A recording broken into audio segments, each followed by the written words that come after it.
I think it is. I think there's long been suspicion that Canada plays an active role in a lot of the surveillance activities that we've been reading about over the last couple of months. And to see them now revealed working with the United States, with the NSA on this encryption issue really does suggest that there is high-level interaction between our two countries and real facilitation of some of the things that are coming out of the United States. So is this an isolated instance, or does this reflect wider involvement? I think you could address that, but does this show sort of wider cooperation of Canadian officials and U.S. government's internet monitoring efforts? Listen, I think it's been widely recognized for some time that Canada is an active participant and partner with the United States on these issues. We're part of what's known as Five Eyes, which brings together 5 countries in these activities. And so I think we already knew that Canada would be working actively with the United States, but to see these kinds of backroom dealings on an issue of this nature, dealing with encryption standards, which has really set off a firestorm, particularly within the technical community, is, I think, if not surprising, certainly deeply troubling. So how concerned should everyday Canadians be about this? Is their government spying on them? Is their privacy at risk?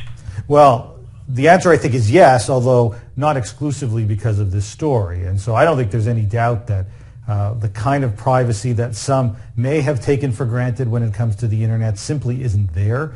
The revelations that we've seen over the last few months make it plain that virtually all internet-based activity, virtually all cell phones are subject to a certain amount of surveillance, and there's every reason to believe that Canadians are being scooped up and their data is being scooped up in the process.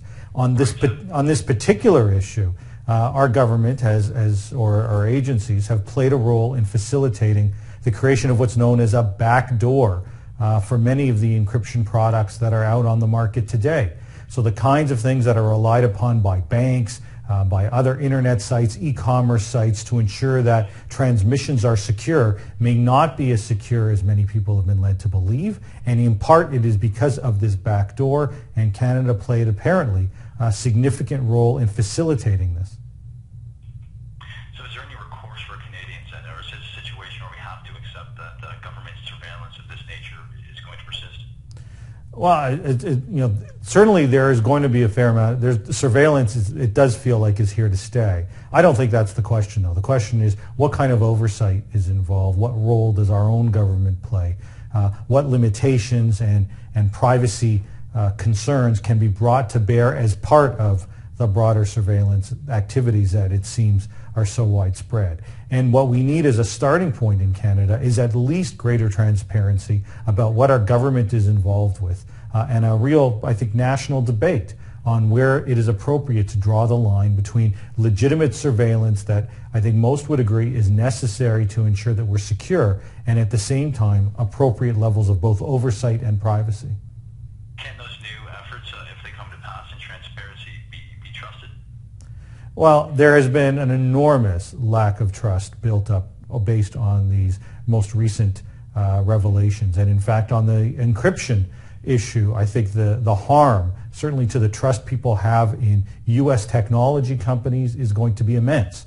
It's striking that for a number of years now, people have pointed to Chinese companies, Chinese vendors of technology, and identified potential risks of backdoors to the Chinese government.